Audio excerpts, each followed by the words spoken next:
rejoice.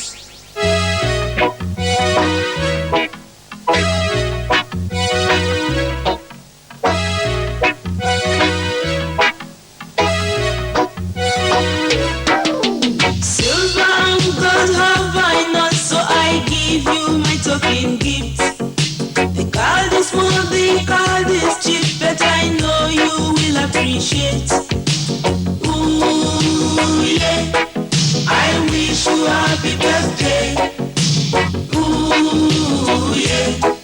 Very, very many happy returns. Ooh, yeah. I wish you happy birthday. Ooh, yeah. Very, very many happy returns.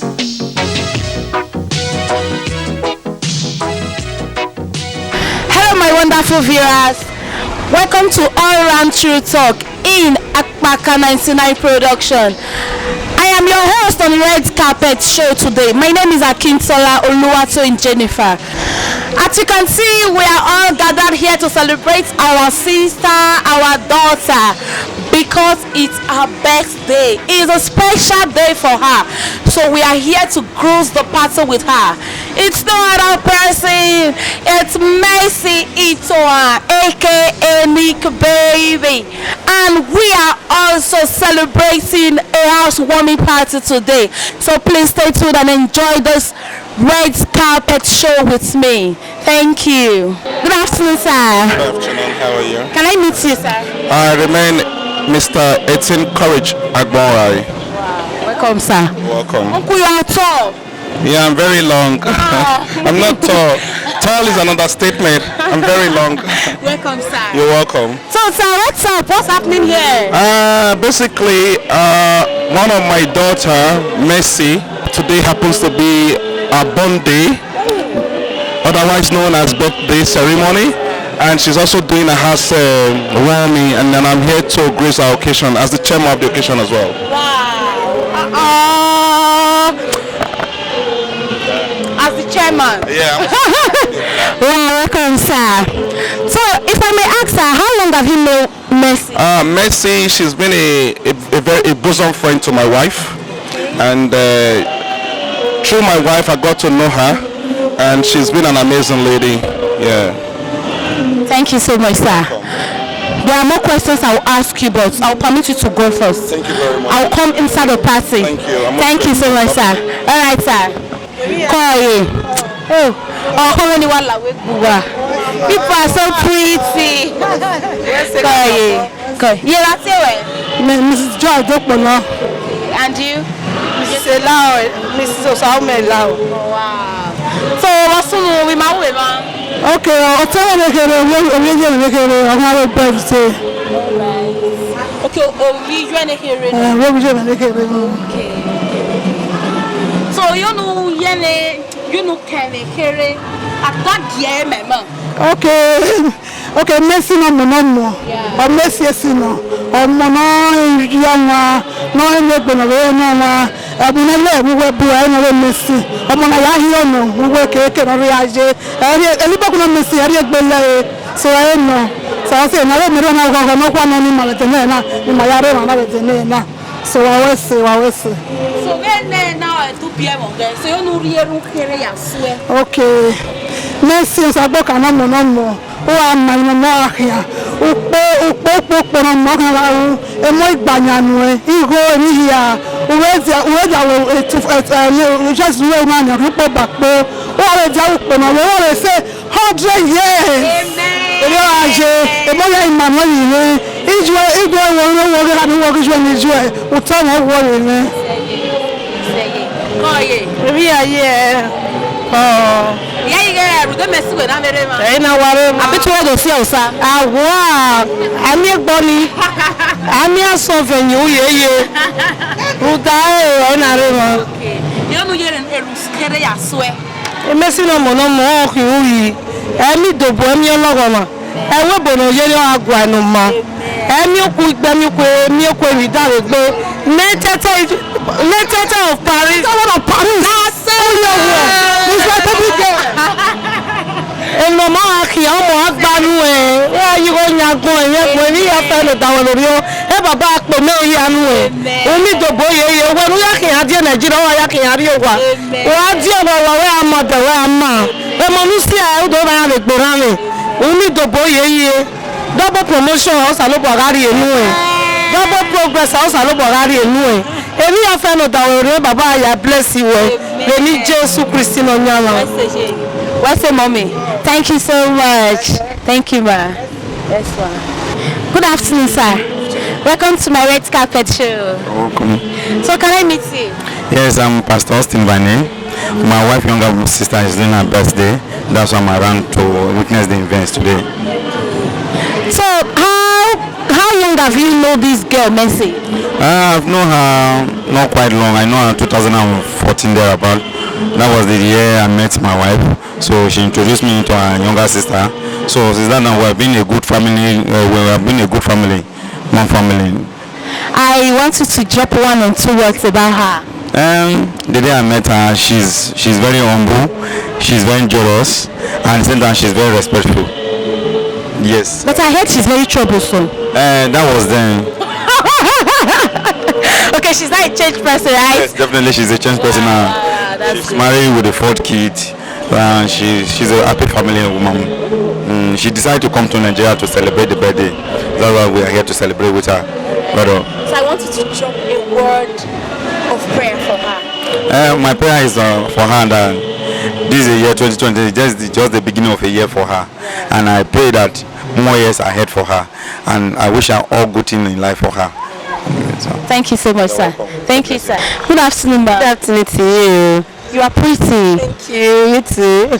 I love your hair. Oh, thanks. Please, after the party, can I follow you home? Oh, surely. Thank you, ma'am. Don't forget me. All right, no problem. Can I meet you, ma? Sure. Well, I'm Miss Sylvia Ohehem, a good friend to the family. She's a friend, she's a sister, she's a wife to be. So, how long have you known this girl, Mercy? I've known her for some time now, a few years to be precise. So we have a good friend anyway.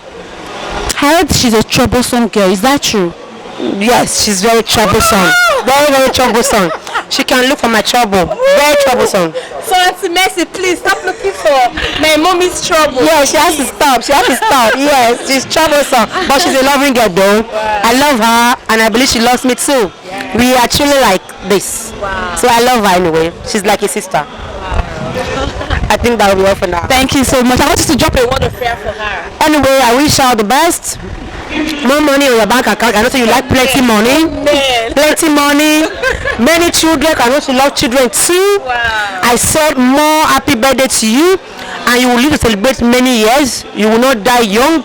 You will see your children's children in Jesus' name. Amen. Thank you so much, ma. Thank you, ma. Please don't forget me when you're going home. Thank you, ma. Yeah, my wonderful viewers. As you can see, we're inside the party. I want to take you around. I want to show you everything that is happening inside here. So please stay tuned. Don't leave there. Stay tuned and enjoy. More police, you don't worry, Ogedegbe. So what's the mama? Ogedegbe Itohan, Mercy, Eadowana. Now, Ogedegbe 2020. Osaloba, nothing about Orena, no Bonoma, Akaba. Kíyẹ kò gbé dákì bí yẹ èèmà yà ní lórí ìwọ̀n náà yẹ máa yí wúlé yẹ máa yé mẹ́rin rí òṣàlóbá lórí àgbọ̀nyá yẹ ẹ̀dẹ̀ náà tán ọlọ́nà máa nọ ẹgbẹ̀ bí Jésù Kọ́ọ̀yè yẹ láti wẹ̀ ẹ̀yìn ìṣògedegbe. So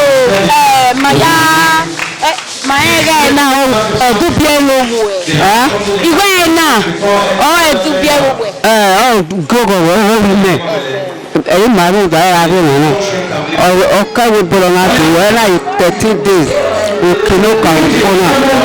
Salmonia Masalo Barona Kono, Mike Bamari, Nakako, Mokina, Mokuwa, Uwekanuka, Maganuka, Otononia Masalo Boa, no, Marago, with Bobo. Australia, where your mother is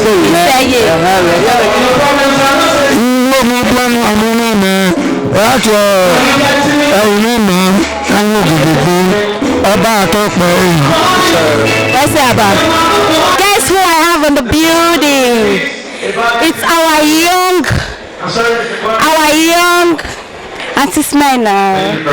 You are beautiful. I have our celebration in the house. The youngest celebrant of today. Happy birthday, my lady. You look beautiful. So how are you doing? I feel like, in fact, I'm so happy. Yeah, I heard this occasion is 2 in 1, heartwarming and your birthday. So how have you been able to merge these 2 occasions together? Yes, it's my birthday, but so I decided to place them together. Yes, to tell the world that God has done a great work in my life. Yes. I want you to drop an appreciation message for the people that took their time to be here. I appreciate every one of them that is here that came to took their great time to come and celebrate my day with me. May celebration never cease from their home. In Jesus' name. Amen. Happy birthday once again. Thank you. So my wonderful viewers, we've met the celebrant and we've heard from her. She's so pretty. She's pretty. So thank you so much for joining her in this great occasion today. Thank you so much. She really appreciates. Thank you.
We are here officially because of Lady Itohan, popularly known as Netete One of Schengen Nation, all the way from Paris City, France. A birthday ceremony and a housewarming party. That's the reason why we're gathered here today.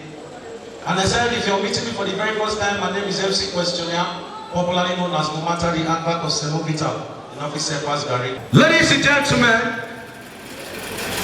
some years back, a woman was born, and this woman is beautiful, and she's from the family of Ogedegbe, from Ohio local government area of Edo State, Ogedegbe Itohan. Ladies and gentlemen, after so many years, she took down to a beautiful city called Paris, France, in the continent of Europe. Ladies and gentlemen, by the special grace of God, God has blessed her with a beautiful mansion, and she's a year older today. I present to you the latest landlady in the continent of Africa, the latest birth celebrant in the continent of Africa, Nigeria, Edo State, from the ancient city of Benin. I present to you Lady Mercy Itohan, the Netete one of Shege Nation.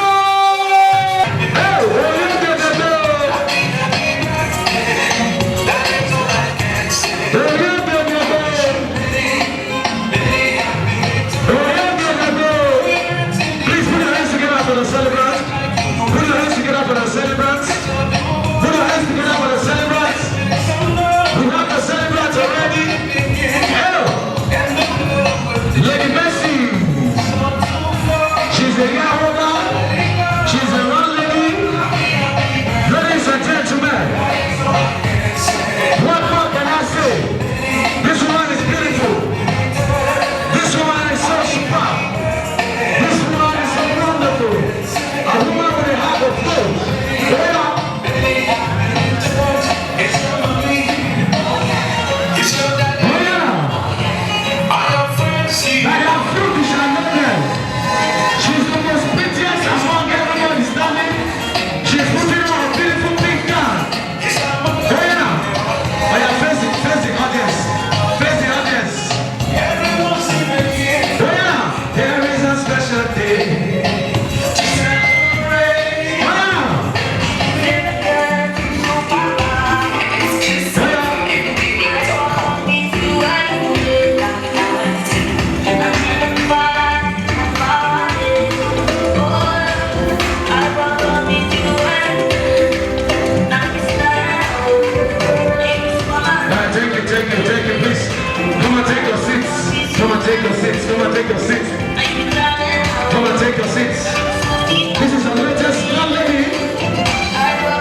Mrs. Mercy, you'll take your seats.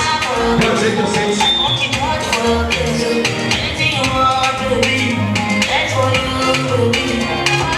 Alright, you go dance, you go dance.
With that note, if you're a man of God in our midst, a woman of God, or you know whenever you pray to God, God answers your prayers, please come and help us with the opening prayers so we can officially kick off with this occasion. Let's rise and have this evening. Heavenly Father, King of glory, eternal rock of ages, we bless your name tonight, we give you all the glory. Your word say in everything, give thanks to God. Lord, we have come to say thank you for a day like this. Receive all the glory, receive all the praise in the name of Jesus. Heavenly Father, we commit the program unto you. Have your way in this program in the name of Jesus. By the end of the program, all glory shall be to your name in the name of Jesus. Father, we open this occasion in the name of God the Father, in the name of God the Son, and the Holy Spirit. In Jesus' mighty name we pray. Mr. Osas, all the way from Germany, you're welcome, sir. I mean, just wave your hand, they see you. Mr. Osas, please just give us a wiper. I want to sincerely thank you for coming to Grace Location. And by the grace of God, do what we know how to do best in this moment tonight. I will implore you all to be very patient with us. Nikki, she's been a good friend. She's been a sister and a daughter. And she's beckoned on me to be the chairman of this occasion. I have no reason to refuse it. But with God helping us, we're going to celebrate with her and wish her a wonderful celebration in all endeavors. And that which she's been able to attain, we pray God that God should continue to elevate her. By next year, she'll be having another 1 year and she'll be celebrating another nation in Jesus' name. So on that note, I'm going to declare this meeting open in the name of God the Father, and of the Son, and of the Holy Spirit. Amen. I'll be handing over the microphone to the latest landlady in the continent of Africa, the latest best celebrant in the continent of Nigeria, a beautiful country like Nigeria, in the ancient city of Benin. I present to you,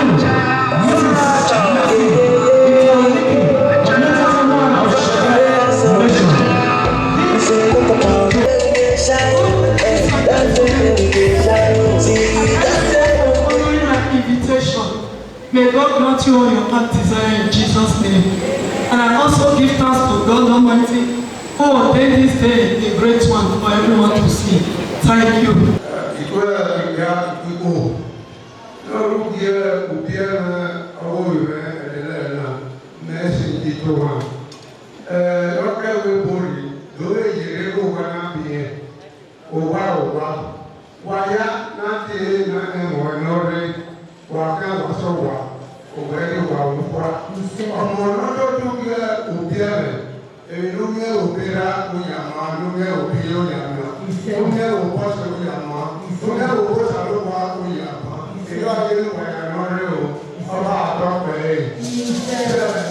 So, in that note, Mr. Chairman, I'd like to call on the ITV members to begin dance with the celebrant. Granted, thank you so much, sir. All right.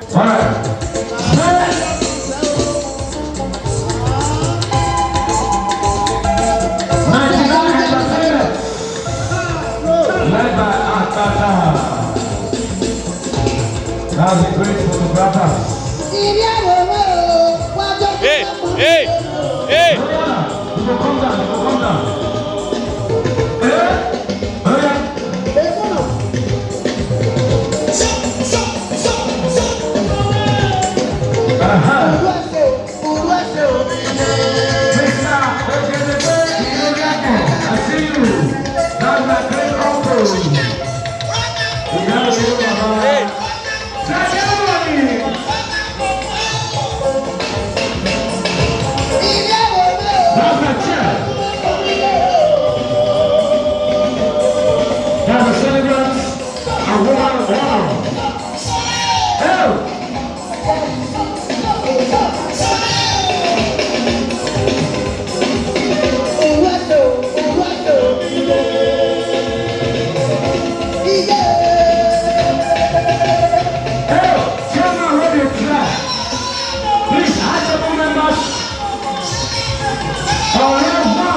Don't forget That is good. One of Napoli. Oh, Gemma on the top.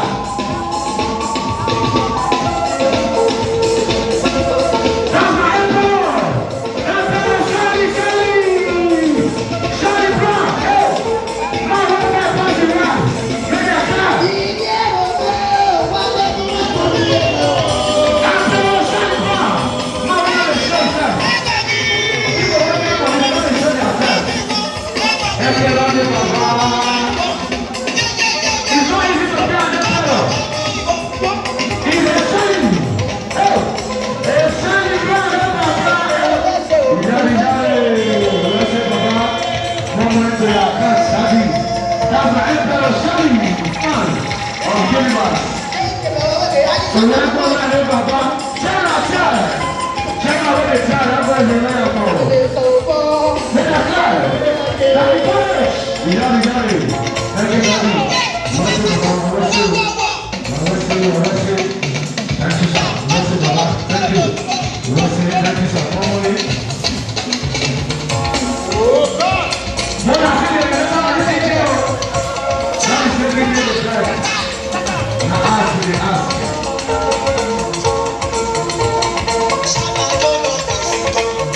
Ìwé lọ́gá òkú ẹ̀ èdè kí ọkì ó tí ẹ̀gà mọ́ òkè ẹ̀gà mọ́ òkò láyé gbé.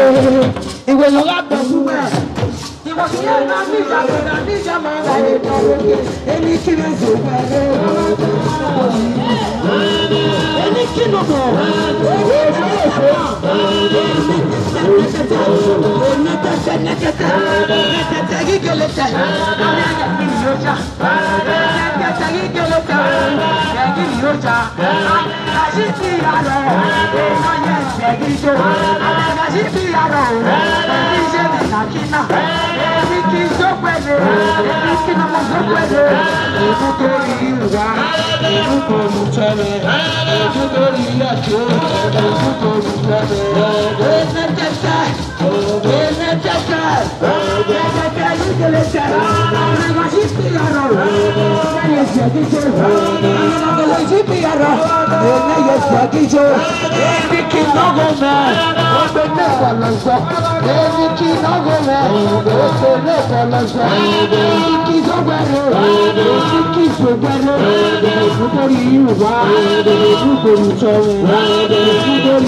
crazy. Go Gaga going crazy. Go Gaga going crazy. Oh yeah, she's going crazy. Crazy. Money time, go us out. Kia, go us out. Go us out. You say go fire, go. Sex in the car, sex in the car, sex in the car, sex in the car.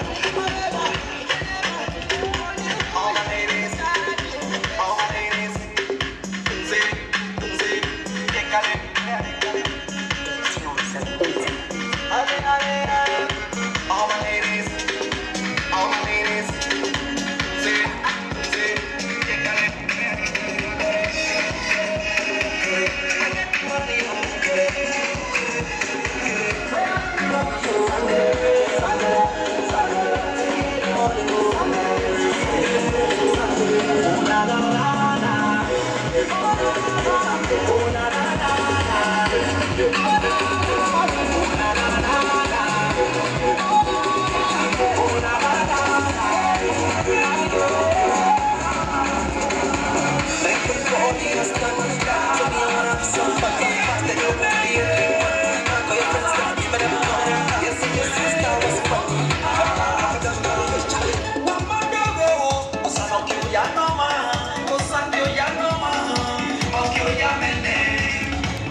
Superstar.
That's the boss himself.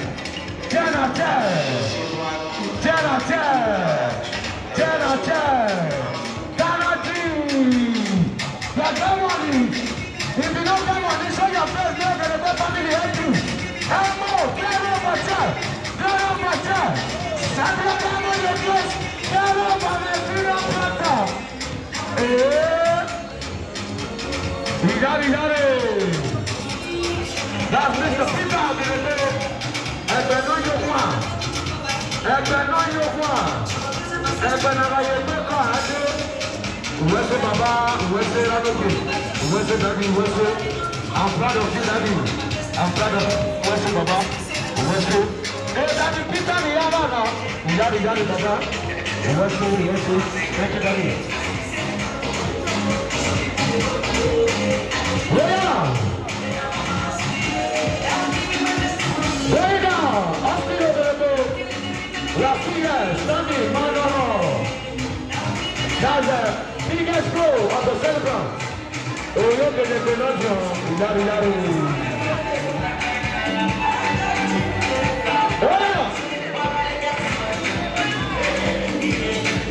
DJ Hamilton, Southside Finance DJ. He's in it up there. Now the husky, Tokyo, Japan. That's a citizen of Tokyo. Citizen of Japan. Yalana. Hey! Asine Baba, Idali. Picture me and my daddy fast. That's Daddy Austin, Ogedegbe. Ọjọ́bí Baba, Òwúrọ̀ Jọlọ́mọ Ẹgbẹ́. Uwese Baba, Uwese Baba, Idali. Uwese Baba, thank you, Daddy. Ogedegbe Itohan, Ogedegbe Baba, Idali. Uwese Baba, Uwese. Now let me understand only one on Thursday 16th, the Congress Hotel, Batuwawa. 3 years with music. Ọmọlọ́gbà ìwà nìkí. Uwese Baba, Idali. DJ Hamilton, aláwọ̀ dáhùn.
As you cannot see, you don't have enough brothers at a couple. You are not strong, Thank you.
My wonderful viewers, thanks for staying tuned with me. Thank you so much. I really appreciate. Thanks from Mercy Itohan, Nick baby. Thank you so much for staying tuned with us. It's time to call it a day. It's so painful. Me, I'm not ready to go, but I will call it a day and go back. In short, I might be sleeping here because there is still plenty things to eat and drink. Yeah, you are still on All and True Talk inside Akpaka 99 production. Please don't forget to subscribe, don't forget to share, and don't forget to tell a friend about it. I remain your humble girl Akintola Oluwato Jennifer. Thank you.